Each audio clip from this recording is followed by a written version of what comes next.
ఒక్క ఓదేల్ గారు మాత్రం ఒక విషయం కోరినారు, అది కూడా కొంత పాజిటివ్ అంశమే. 35 ఏండ్లే ఏజ్ లిమిట్ పెట్టినారు డిపెండెంట్ వాళ్ళకు, 20 ఏళ్ళ నుంచి ఇది లేదు కాబట్టి కొంచెం దాన్ని సడలించాలన్నారు. నిబంధన ఉంది, జాతీయ కోల్ విధానం అవలంబించే నిబంధన ఉంది. అయినప్పటికీ యాజ్ ఎ స్పెషల్ కేస్ ఈ డిపెండెంట్ ఉద్యోగాల కోసం వన్ టైం కింద ఓదేల్ గారు కోరినటువంటి 40 సంవత్సరాలకు కూడా అనుమతిస్తాం అధ్యక్ష, ఎగ్జెప్షన్ కూడా ఇస్తామని చెప్పి నేను తెలియజేస్తా ఉన్నాను. దాని తర్వాత కిషన్ రెడ్డి గారు చెప్పిన విషయాలే చాలా సభ్యులు కూడా రిపీట్ చేసినారు అధ్యక్ష.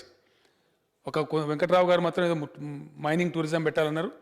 తప్పకుండా ఇల్లెందులో ఎక్కడైతే ఆ బొగ్గు గనులు బొగ్గు రాళ్ళు శ్రీరాముని దర్శనం కోసం పోతున్నప్పుడు వంట వంటితే ఉన్న రాళ్ళు ఉన్నాయో